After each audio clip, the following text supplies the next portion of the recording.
ড্রেসটা আমার গতকালকে পার্সেল এসেছিল, আমি নিজে খুলে দেখিনি, আজকে খুলে দেখছি, সাথে সাথে আপনাদেরকেও দেখাচ্ছি। কেমন হয়েছে আমার ড্রেসটা বলবেন। আর এই ড্রেসটা কেমন করে বানিয়েছি, বানানোর পরে এটা আপনার সাথে দেখাবো। অফ ক্যামেরায় আমি সকালে আমার রুমটা গুছিয়ে নিলাম। এই যে আমার রুমটা।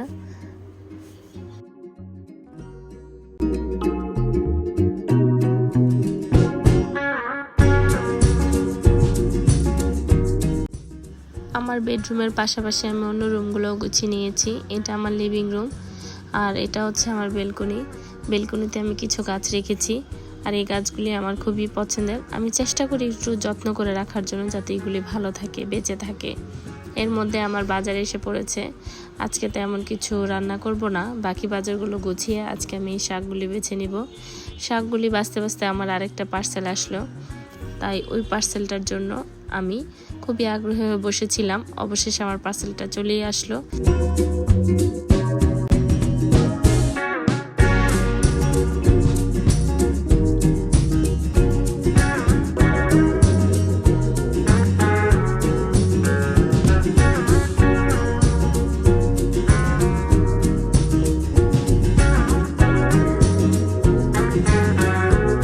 আমার জিনিসগুলো তো আমার কাছে অনেক ভালো লেগেছে, আপনাদের কাছে কেমন লেগেছে কমেন্টে জানাবেন।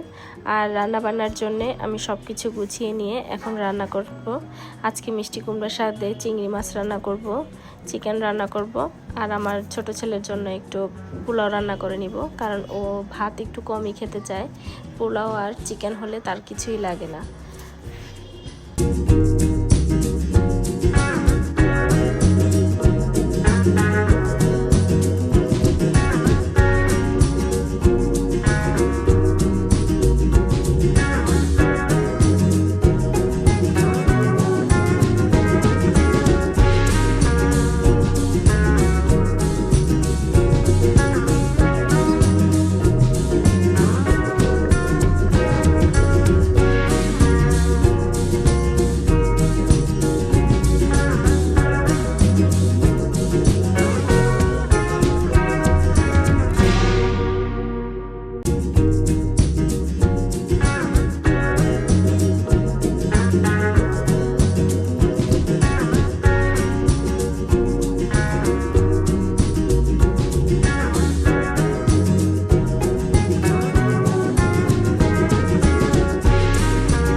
আমার শাকটা অলমোস্ট রান্না শেষ।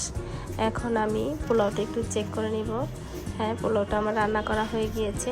এখন আমি পোলাওর মধ্যে একটু ঘি দিয়ে দিব। এই ঘিটা আমাদের বেকারিতেই পাওয়া যায়, আর এই ঘিটা অনেক অনেক ভালো এবং মজা, এবং গ্রানটাও সেই রকম। আর পাশে আমি চিকেন রান্না করার জন্য কড়াইটা বসিয়ে দিব। আজকে একটু চিকেনটা ভুনা করব।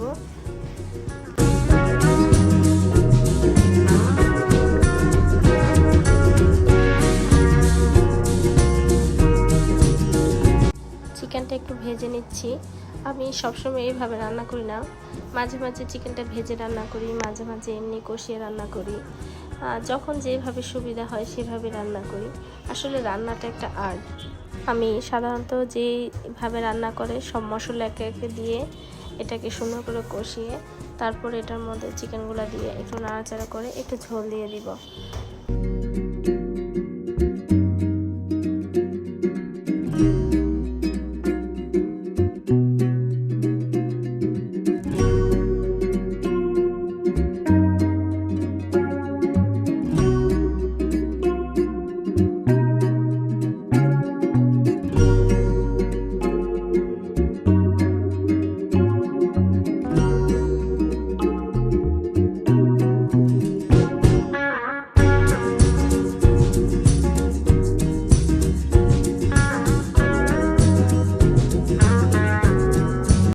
চিকেন রান্নার পাশাপাশি আমি ভাতটাও বসিয়ে দিলাম।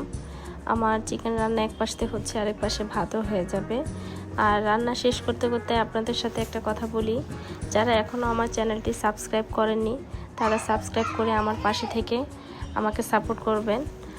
আর যারা অলরেডি সাবস্ক্রাইব করেছেন তাদেরকে অসংখ্য ধন্যবাদ, ও তাদের জন্য অনেক অনেক ভালোবাসার শুভেচ্ছা রইল। আসলে প্রতিটা মানুষেরই কারো না কারো সাপোর্টের দরকার, আর আপনাদের সবার সাপোর্ট পেলে, ভালোবাসা পেলে একদিন আমার এই চ্যানেলটি একদিন অনেক বড় হবে। আপনারা আমার জন্য দোয়া করবেন। ভালো থাকবেন। আল্লাহ হাফিজ।